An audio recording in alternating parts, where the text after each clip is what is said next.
Assalamualaikum warahmatullahi wabarakatuh. Alhamdulillahirrahmanirrahim.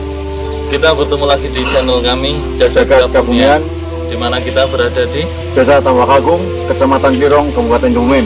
Ya, kita di sini sebelah kiri saya adalah pohon beringin dan kanan adalah sungai, di mana ada pintu pembukaan air ya.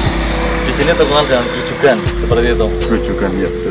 Mitos ataupun tradisi yang ada di sini Desa Tambakagung. Di Desa Tambakagung ketika bulan Suran di Jumat Kliwon, kalau tidak menuju Jumat Kliwon di Selasa Kliwon, ada sebuah tradisi yang turun temurun, yaitu dengan memotong hewan kambing dan kepalanya konon dimakamkan di kubur atau dipendam di sini. Terus untuk dagingnya dimasak, baru dibagikan, didoakan, adakan sebuah tahlilan atau doa di makam Mbah Gedibrah. Nanti kita akan menuju makam, seperti apa kondisi makam, suasana makam, dan sedikit cerita tentang beliau. Tetap ikuti kami di Jagat Kabumian. Itu adalah area makam Mbah Gedibrah di seberang jalan, kurang lebih 200 meter dari jalan raya.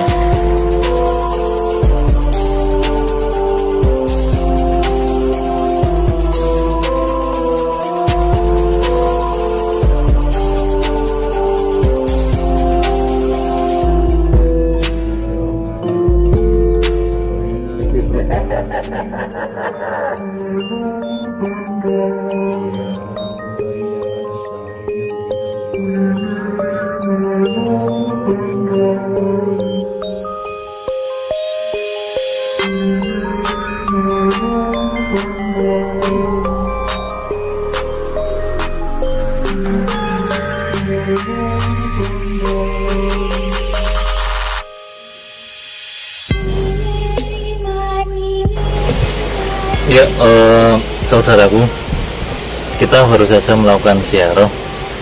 Kebetulan di samping kita ada dengan kali sinten nggih, Pak Kadis Aji. Dengan Pak Kadis Aji. Beliau adalah perangkat desa di Desa Tambakagung. Nggih, teng mriki juru kuncinipun sakmenika TC kosong napa pripun nggih, Pak? Nggih, Mas.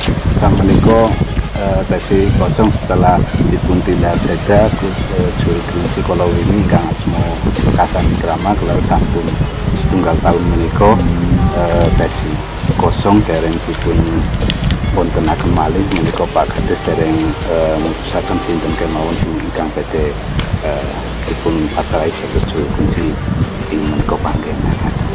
Nggih. Berarti di sini untuk pemilihan juru kunci ada pemilihan tersendiri atau gimana, nggih, Pak? Turun-temurun itu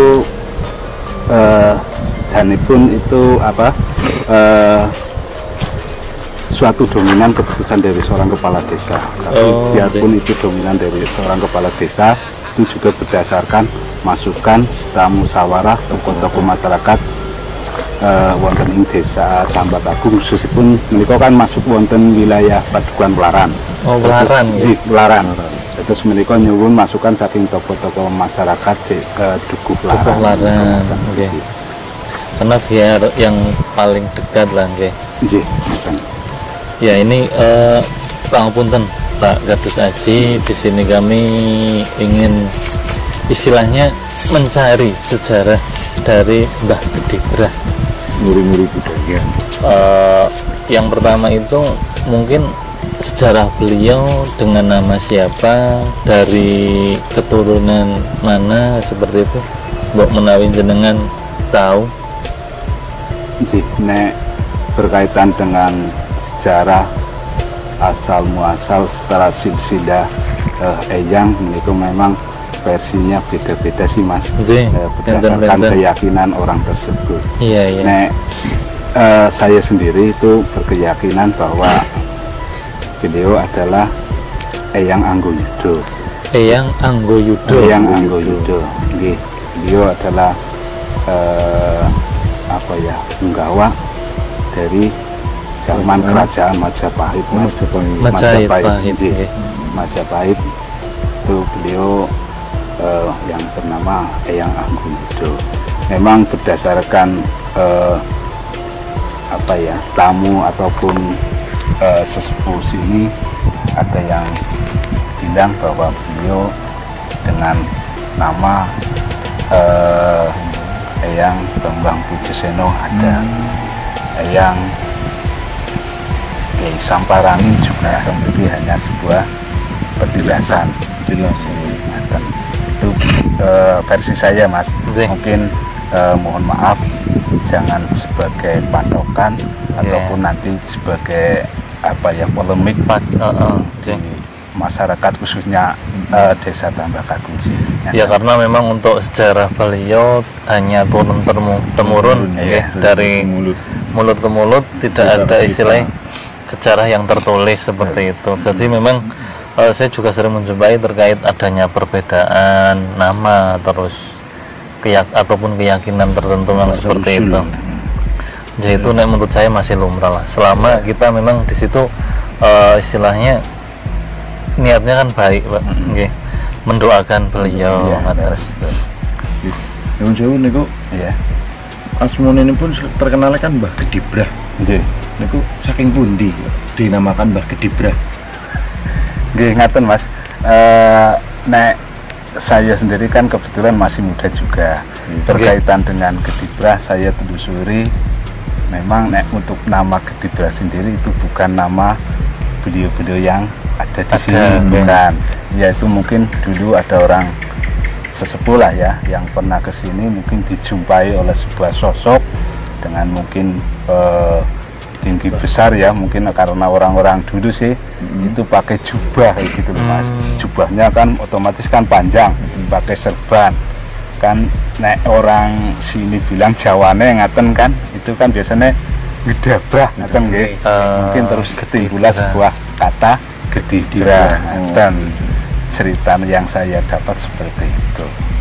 Terus terkenalah sebuah nama untuk tempat ini yaitu Gedibrah, gitu ngaten. Itu sepengetahuan saya seperti itu. Ya. Oh, oke. Berarti nek di sini berapa makam, deh? Saya lihat kayaknya ada lebih dari satu. Iya, Mas, betul. Nek ngapunten ya, Mas. Nek untuk saya sendiri itu ini di sini tidak ada makam.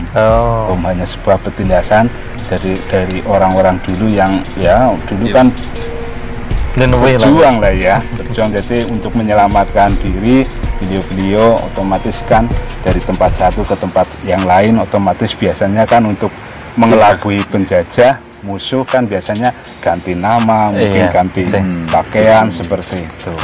Ya, mungkin di sini beliau versi saya itu beliau adalah namanya seperti itu. Mungkin versi orang lain juga bisa beda lagi karena ya jati dirinya sebetulnya karena memang di sini bukan makam, dia intinya mungkin untuk melabui orang-orang dalam arti untuk menyelamatkan dirinya beliau kayak gitu. Intinya dia ya waktu itu ya berjuang lah. Jadi mungkin waktu itu mungkin karena masih penjajah yang betul itu udah Belanda sih, penjajahan Belanda karena seperti itu, Mas.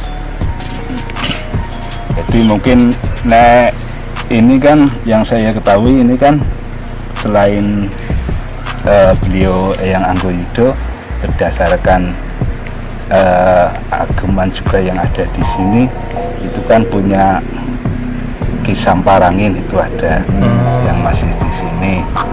Terus yang sering ke sini, yang sering nengok ke sini karena sini kan rutinan itu tiap Selasa Kliwon, Jumat Kliwon kan warga khususnya Padukuhan Waran banyak yang sowan ke sini ya. Itu yang sering ke sini nengok itu itu versi saya itu Eyang Wali Kidir.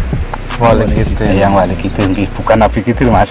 Eyang Wali Kidir, beliau wonten Pandan Kuning. Dan tapi beliau yang sering ke sini.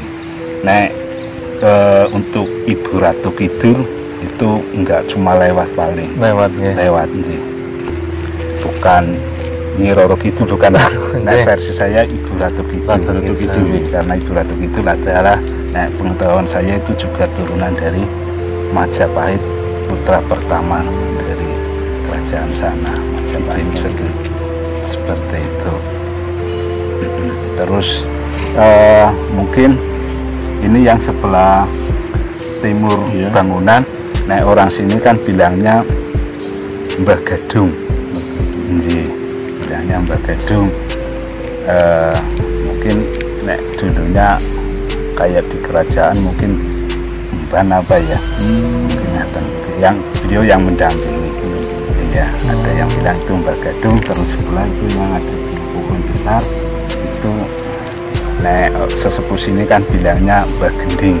Mbah Gending sih, beliau sukanya kan kerawitan, gendingan, ya, makanya banyak apa grup-grup kuda lumping sebelum pentas biasa sering kesini, ya sowan kesini itu Mbah Gending, ya seperti itu.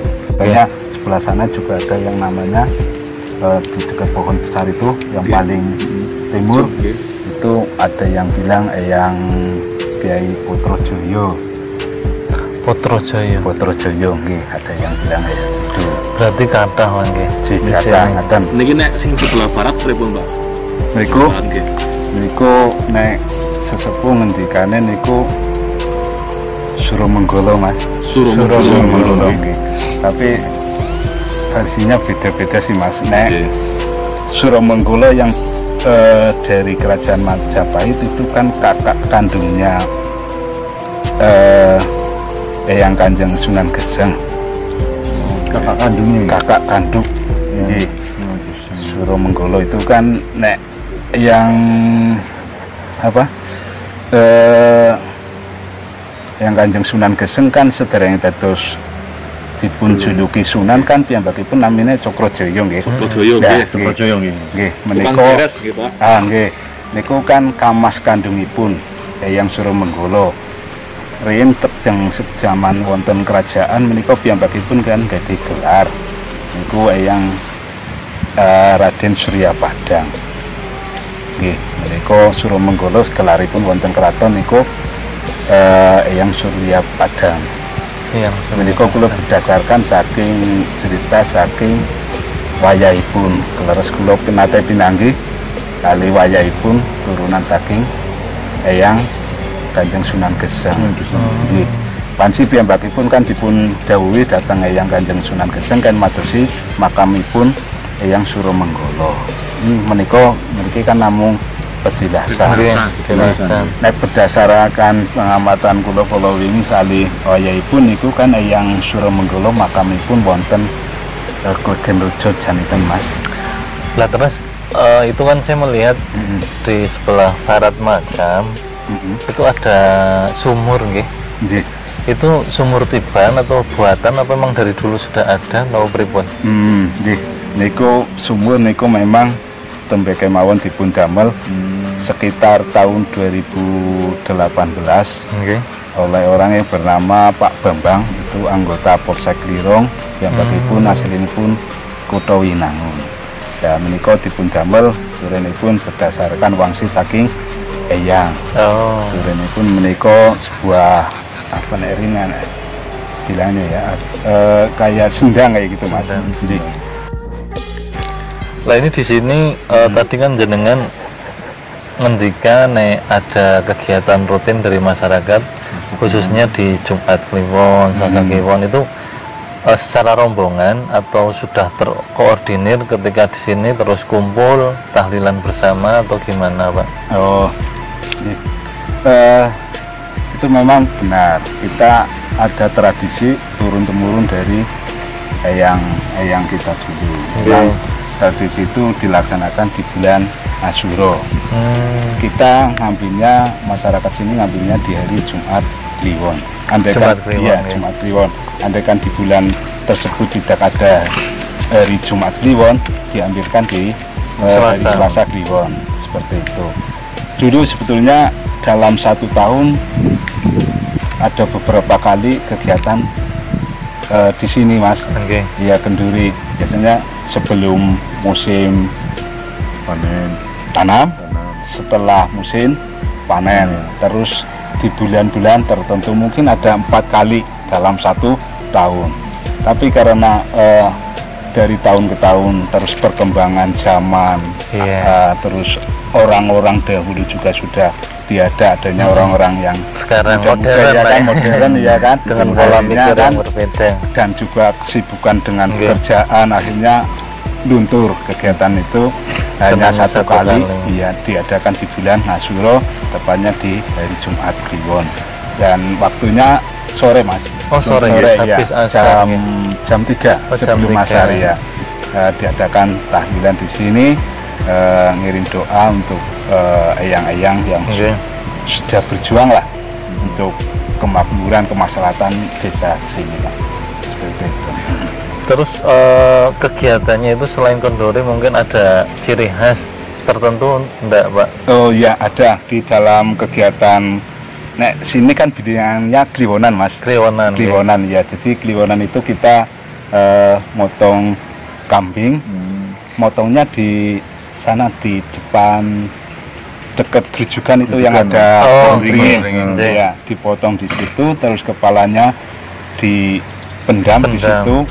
Nggak tahu untuk apa lah. Untuk apa nggak tahu, kita hanya melanjutkan tradisi seperti itu. Terus masaknya biasanya dulu di tempatnya juru kunci Mas.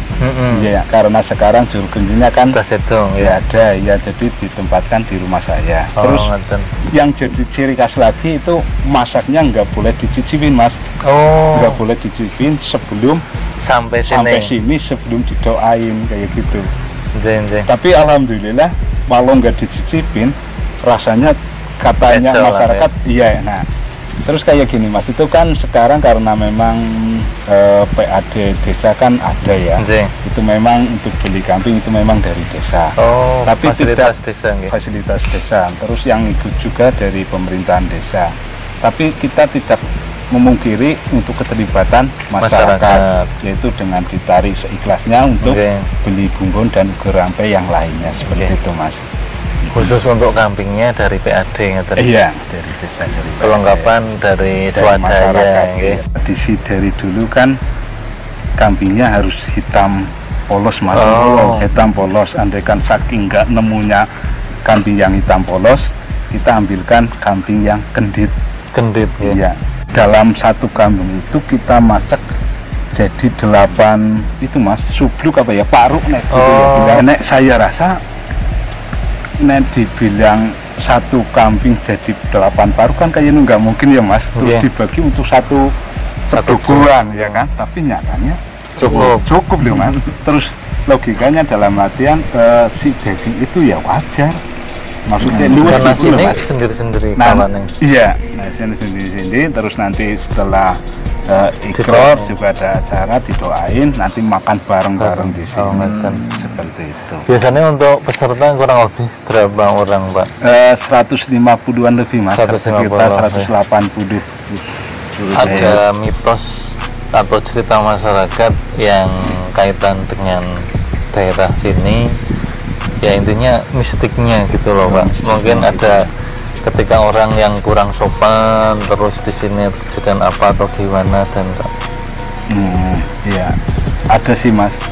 Nek menurut cerita dulu banyak sih Mas. Tapi kita ngambil yang belum lama juga sih. Belum lama iya, katakanlah dulu kan sini ada pohon kumbang apa ya, besar sebelah barat sana Mas, paling ujung. Tapi sekarang udah nggak ada. Iya, udah nggak ada. Dulu kan dipotong tanpa izin. Tanpa izin itu dari tetangga sebelah lah. Dipotong tanpa izin.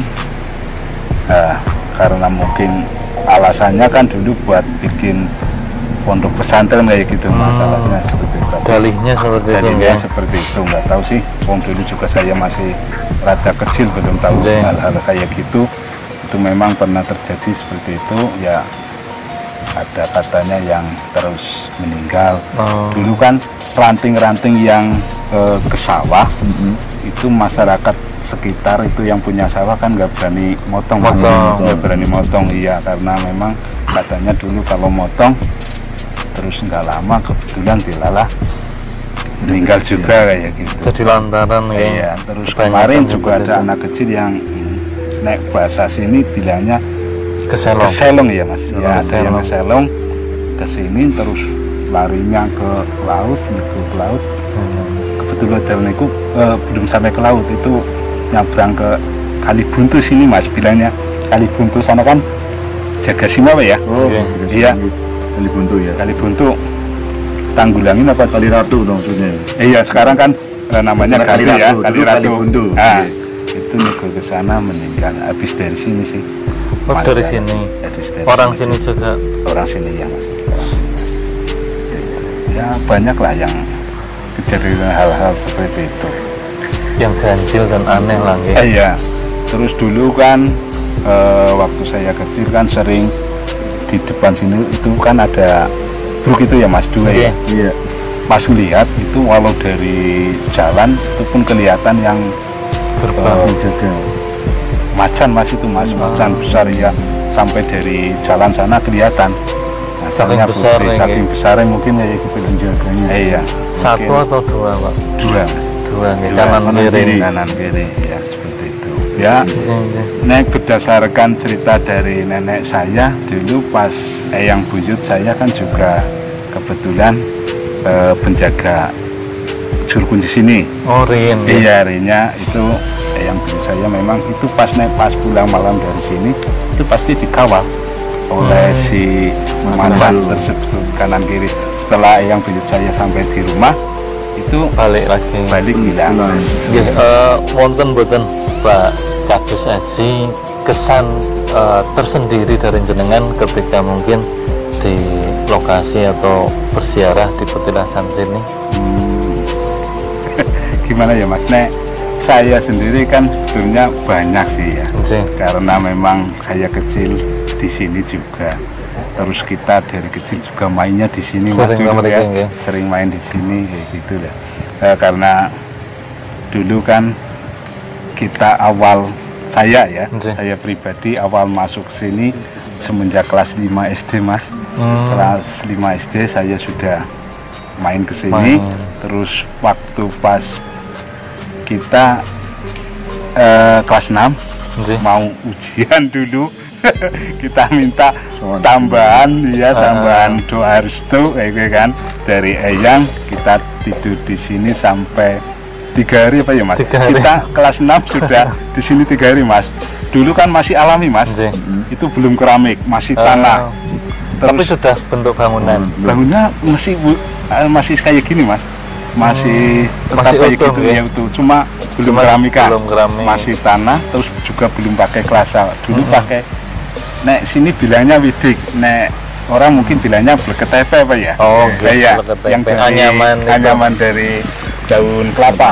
Iya, itu kita dulu tidurnya beralasan kayak gitu. Nah, terus waktu itu ya malam lah, mungkin malam ketiga Pak ya, kita kebetulan wah saya juga takut waktu itu kayak rayap kayak gitu loh mas, kayak rayap ini loh, badan penuh mas, penuh terus kayak gitu jalan mau masuk semua ke mata atau hidung? Enggak, sini. Oh, sini beri. Apa ini namanya?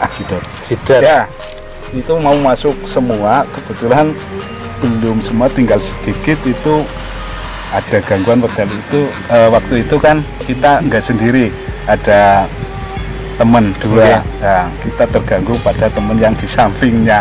Jadi kebetulan langsung biar hilang mas. Jadi belum sempat masuk semua. Mungkin pas masuk semua saya ranking 1 seperti itu. Nah, karena belum masuk semua kita ya alhamdulillah masih nilainya masih lumayan mas lah. Berarti itu cerita yang dialami jenengan? Iya, itu waktu masih kecil mas, kelas SD. Terus kemarin kan kita ya masih bujang juga sih mas, kita juga sering suka lah untuk berkunjung ke tempat-tempat seperti ini. Kita kan dulu saya sendiri itu ingin tahu sebetulnya sini itu makam apa bukan kayak gitu kan. Saya dulu di sini 7 hari 7 malam Mas. 7 hari 7 malam. 7 hari 7 malam ingin tahu apa sih sebenarnya yang ada di sini gitu kan. Kebetulan alhamdulillah kita diberitahu, saya sendiri waktu itu dijak sama Eyang, disuruh kayak apa ya Mas ya, kayak kamar zaman dulu Mas, itu Mas yang ada kelambunya.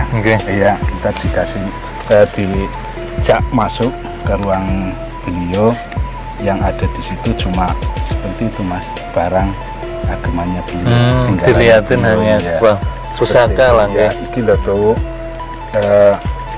sing tak tinggal neng kene cuma iki dudu jasadku ya gitu. Itu di malam keberapa? 7 Mas. Ke-7 7 iya ya. Ya karena kan nggak ada lampu sini Mas ya. Kita dalu mboten nenten nggih. Ada Mas. Pernah dulu dikasih lampu tapi disalahgunakan oleh anak-anak karena terang, mungkin jadi anak-anak kan pada main di sini Mas. Akhirnya kan terus diputus karena ya untuk menghindari lah, untuk menghindari hal-hal yang tidak diinginkan seperti itu.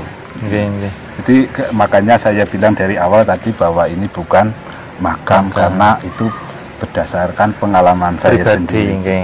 Jadi punya keyakinan sendiri. Makanya mohon maaf bahwa keyakinan saya sendiri itu ini bukan makam. Jadi mohon maaf, ini jangan sebagai polemik di Ini yang terakhir Pak Aji, ada ndak pesan untuk ya khususnya semua yang mau berkunjung ke sini ataupun warga yang sekitar sini, mungkin jenengan mau menyampaikan sebuah pesan untuk masyarakat yang mau sowan? Ya, kita tidak memungkiri dengan tradisi. Mungkin suatu saat di sini ada juru kunci ya Mas. Biasanya kan di sini juru kunci karena tradisi, kadang disuruh bawa kembang dan juga mungkin dupa ataupun kemenyan. Itu hanya sebuah tradisi, tapi karena daripada kita nanti jadi polemik dengan juru kunci ataupun masyarakat sini, ya masalah toh itu sebagai alat media lah ya Mas, sebagai alat media. Jadi monggo jadi nek suan sini ya seperti itu, terus dengan etiket yang baik dan sopan dalam artian, tapi kita jangan menuhankan ya Mas, karena beliau juga sama seperti kita. Intinya ya mendoakan lah atas segala perjuangan beliau yang sampai saat ini masih bisa kita rasakan, baik itu untuk khususnya masyarakat Tambak Agung, bahwasanya atas perjuangannya beliau masyarakat desa Tambak Agung ini kehidupannya sejahtera, terus rukun, guyup, damai, dan alhamdulillah ya diberi keselamatan seperti itu. Jadi mohon nanti untuk semua saja lah, baik masyarakat desa Tambak Agung ataupun orang-orang yang mau sowan beliau, ya kita harapkan punya tujuan baik, mendoakan, jangan meminta, karena beliau pada dasarnya adalah sama seperti kita.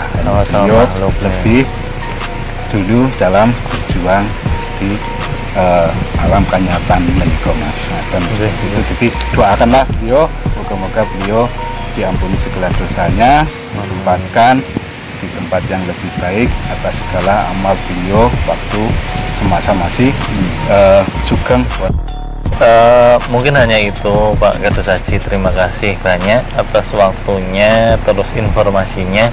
Semoga bermanfaat untuk kita semua, menjadikan ya istilahnya mudah-mudahan menjadi amal ibadah, menjadi tambah berkah. Namun mekaten kata lepatipun kula sak rencang nyuwun ageng pangapunten.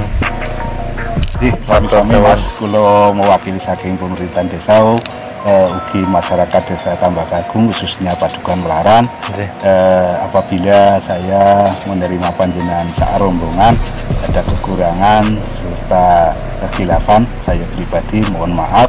Uga panjenengan sak rombongan kelasan boten kapok, insyaallah sebetal-betal sewaktu-waktu saya siap untuk mendampingi seperti itu. Alhamdulillah, matur suwun.